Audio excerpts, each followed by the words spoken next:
One of the things that's been, we've talked a lot about NIL here. Let's talk a little transfer portal because that's going to affect one of our last topics here, which is roster management. Where are we at with the roster? And the transfer portal plays a big role going in and out with that. We were talking beforehand. I don't know the exact numbers. And I'm not even sure how important it is for me to know right now, but I had 89 players. You thought maybe 88 or 89 on our current roster. Can you kind of give the Redcasters some glimpse of like what's the next couple of weeks look like? Where are some target dates of where we need to be at 85 and what's kind of start to lay out the next few months leading up to fall camp? Yeah, so essentially, where we are now with spring ball just ending, you're going to start to have a lot of exit interviews, essentially with players and coaches, right? So players, most all players, will sit down with Scott Frost just to kind of talk about where they are in the program, how their spring went, what the future holds for them. Out of those conversations is when you start to see guys enter the transfer portal. And the reason why I would not worry at all about them being at whether it's 88 or 89 scholarships right now. And I think it's one of the two, including both Xavier Betts still and I think DeAndre Jackson, the transfer from Texas A&M, who was verbally committed as well. And we'll see if he makes it here later this summer with the running back situation. But you're going to have more than 3 or 4 guys leave the program between now and when fall camp starts. You have to be at the 85 per Big Ten rules in August. And you essentially, if you're the Husker fan listening to this, hoping that O'Shawn Mathis joins the program, you need to be at 84 so that you have that scholarship available that would then bring you back to that 85. So you would hope to be at 85, including Mathis, right? I don't see any issue with Nebraska being able to get to that. Like I said, I think that they'll have more departures. And really the way that you know that is because when we talked, the word of spring football was competition, right? The competition, working out the kinks, newness, like those were the words. And because you have so much competition, there are going to be hurt feelings and guys that feel like they should go on to get bigger opportunities or more opportunities at other schools. You also still have kind of the looming thing about that 2021 class where you had so many guys come in that never got a chance to visit Nebraska, that coaches didn't really get to go out and see and evaluate in person during their senior season. So you could have some adjustments there with that class too. And you've already seen a few from that class leave. And so, yeah, I think they'll be totally fine with getting to that 85. And that number is important still, but not nearly as important as it has been in years past. I mentioned earlier the YouTube, the video series, you have a couple of different ones there, and one of the recruiting question of the week. And you had a really good one, I thought, March 29th, how to encourage players to leave the program. And it was a question brought into you and you and Steve Merrick, I think were the ones responding to that. And one point you said, it is okay to cut players today, especially with the transfer portal and all the player movement going on today. But again, that's one of those things that's different from 5 or 10 years ago. But essentially, I mean, that's having to happen now too. I mean, players essentially are, whether they're being persuaded to leave or cut in some cases, that has to almost happen now to get your numbers right. Yeah, it does. And it's interesting because it still kind of sucks to say, and it feels weird. Like you were saying earlier, it feels weird to talk about the money aspect of it. It feels really weird to talk about a guy basically being encouraged to leave the program. But the thing that I always note that really helps this is that you don't put a kid in as bad of a position anymore when they have to leave, because they don't necessarily have to sit out when they go to another school, right? Because there's so much more freedom of movement for players, and because players are very savvy about that as well now, and they know that they can leave. I just don't think that the same hurt feelings are there as once were. And I think because college football is such a tight-knit community and coaching circles are so tight-knit, you end up in a situation where if a guy leaves a program, as long as it's not under some crazy circumstance, I should put that caveat on there. The coach that he's leaving may even help him find a landing spot. Like you see that as well, because he knows coaches at either a lower level or at another institution that you're not going to play in your upcoming season. It can help you find a landing spot. And that goes vice versa. That goes with, when a player comes in the portal and Nebraska wants to get a guy. I think defensive coordinator Eric Chinander was talking about this. As soon as one of his guys goes in the portal, he's got buddies and in coaching that are calling him, and vice versa for when they have a guy go in, he calls that coach and kind of gets the 411 on him to figure out if that's worth pursuing. So it's just a lot more, it sounds weird, but it's a lot more transactional now. But it also ultimately benefits both sides because you just don't have those same hurt feelings anymore. So what you're saying is that college sports is becoming more and more like pro sports in that way. Well, you hear it if you heard those interviews with coaches this spring, right? How many times this spring did like Mickey Joseph reference like we try to get the NFL mentality, or Travis Fisher say it the same way? Mickey Joseph flat out said, though, I tell guys that they're playing for roster spots. Like, you just have not really seen guys be that blunt about like what's happening in terms of roster management. Oh yeah, here's a video clip we have of Joseph saying that. Well, you hate to say this, but this is the way the NCAA's got it right now. With this transfer portal, you got to treat this like free agency. So Casey's no different than Ryan or Deshaun Watson going into the new camp. You're the guy. You're getting here, but you're the guy. This college football landscape has changed. This is considered, with the transfer portal, this is considered, to me, free agency. And I mean, that's the way you got to play the game. If you don't play the game like that, you're not going to catch up to those schools that's already out in front of it. I mean, Greg, that's transfer portal is free agency. Rob, you saying that college is like NFL? That's, I mean, I've been saying Joseph's it. I've been saying it like since the transfer portal started, right? And on the show, probably going back like a year, maybe, since I've been doing the show with you guys, is that I feel like that's how the transfer portal is going to be. You're going to have to start planning your rosters based off of X amount of scholarships for transfer players. There's no way around it. I'm not going to say that like I called it, because I'm sure that these guys were thinking no, that you long called ago. it. Feel free to say it, Rob.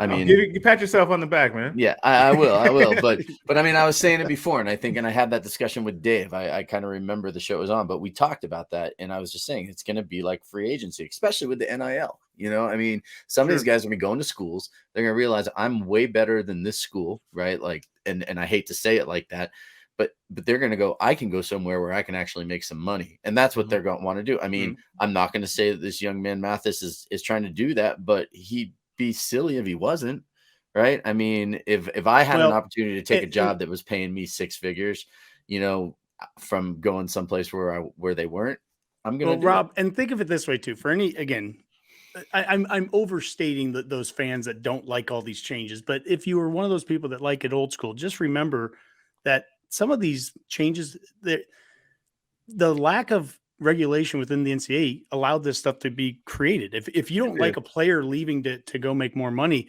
then I don't know how you could like the coaches over the last 10 and 15 and 20 years that would leave from one place to the next. I mean, look at Brian Kelly. Guys just leaving for, leaving their players that they just recruited. I remember when reading about Osborne in '78, the only time he ever interviewed at another school, Colorado. And he would have been offered, I think, double or triple his salary. And he just couldn't do it to his players. He couldn't do it to the guys that he recruited. He couldn't leave them. And then you've seen some of the coaches over the last 10 and 20 years leaving, schools for another school and just making, a gazillion dollars on it. Or the coaches that, like you said, Greg, guys can now leave and at least they have options. You're not, even if you're cutting them, at least you have an option. How about before all this transfer portal, players that, if they wanted to transfer, coaches could literally block them from going to certain schools and block them. Really, man, you're taking away a kid's chance and opportunity too. I mean, so some of these things are just a byproduct of all that, but it is what it is now. And again, it's, you either be good at what the rules are today, or you're going to lose players and it's going to hurt you in recruiting. And if you're a fan and you don't like it, if you're an alumni of the school and you don't like it because you feel like we're not making enough of an effort to recruit these players or anything like that, you can probably figure out a way to donate to the school. You could probably figure out a way to donate to one of those collectives if you wanted to, because at this point now, fans don't have a right to complain when schools aren't getting these players. Put your money where your mouth is. If you're not happy with the way it's happening, put your money where the mouth is, or shut up, because that's what's going to happen. All right.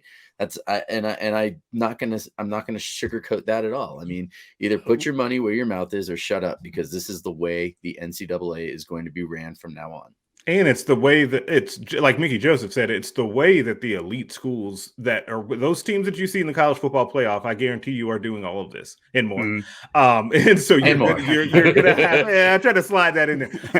And Alabama. yeah, so you're Georgia. So you're just gonna have to go ahead and figure out a way to make it work. Like if you want Nebraska to be on that level again, it is not going to happen just by hoping and wishing.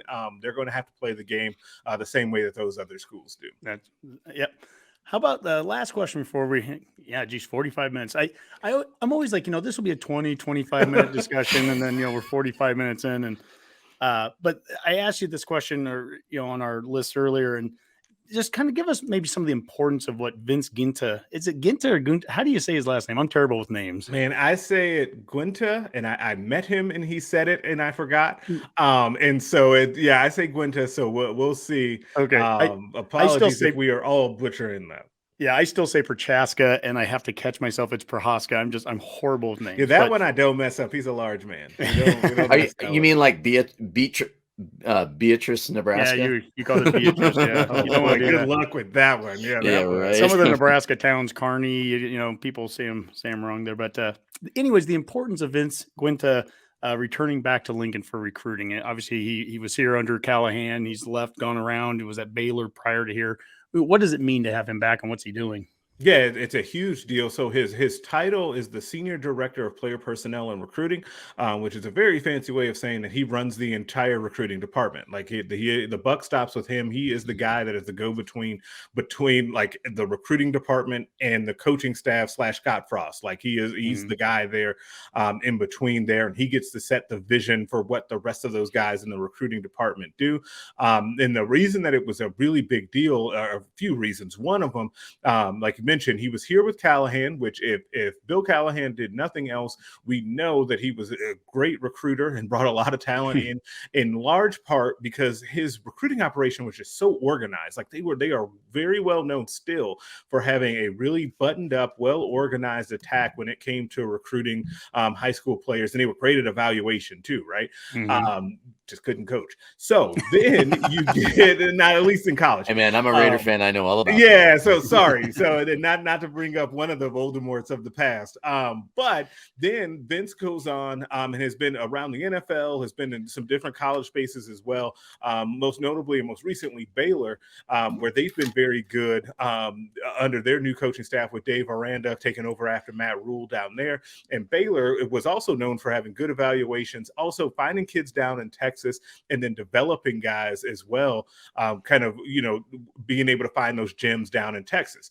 And so bringing him back to then put his vision on what Nebraska needs to do on the recruiting trail was really important. And in talking to him, said, man, that might have been just last week, which seems like months ago now. He was really impressive, but he also struck a nice vision about how Nebraska needed to kind of start from the inside out when it came to their recruiting.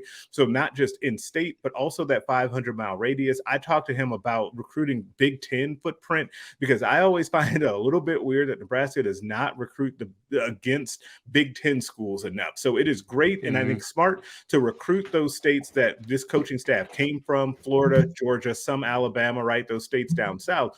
But what about the schools or about the states where you have rivals that they play in, right? So why not recruit Minnesota, Illinois? They do recruit Iowa, Wisconsin, and all of those states. You've started to see a little bit of an uptick with their recruiting efforts. And Vince Ginta also said that was important to them, even though it can be difficult because there are well-established schools in those states already that Nebraska is going to play. So I think there are a lot of reasons he's a really important piece, and they aren't done adding guys to that people to that recruiting department either. They've got a couple of positions that they want to still fill yet.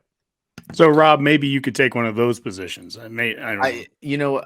Honestly, I would just be the team manager or water boy at this point, and I'd still pay for my own tuition. Although they would probably give me an NIL deal because of my awesome podcasting skills. Yeah, probably. So, I'm sure you're great at throwing the guys towels. I feel like apparently though I can't throw the bones correctly. I had like 10 seconds to take a picture in this, and I had my arms like this instead of like this. Okay. And some guy critiqued me on the way that I threw the bones today. And on Friday we took that tour, and we got to sit in the chair, the throne chair that like O'Shawn sat in. All the so you recruits. guys, So we got to sit in there, and we're throwing the bones, and we were getting critiqued on that. Husker fans will critique everything. They will critique the way the spring game is played. Was it,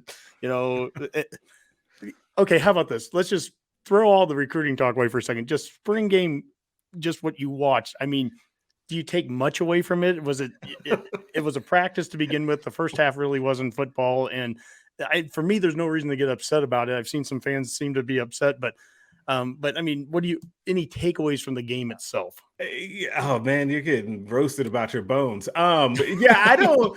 I takeaways from the game. I don't understand why people are getting upset about what they saw in the spring game. Like you had to know coming into it that you knew that Frost was going to be really vanilla in the schemes that they ran, so you just weren't going to see a lot of the new stuff that they've been putting in, and that kind of came true. You also knew that there just wasn't going to be a lot of the there were going to be a bunch of scholarship players missing out there, so it was naturally going to look a little disjointed and ugly, and that's what we saw, right? Like I guess no one really knew because they didn't announce this ahead of time that they were going to be playing two-hand touch in the first half, and that's not good. I liked Ramir Johnson's comment after the game where he said it was trash.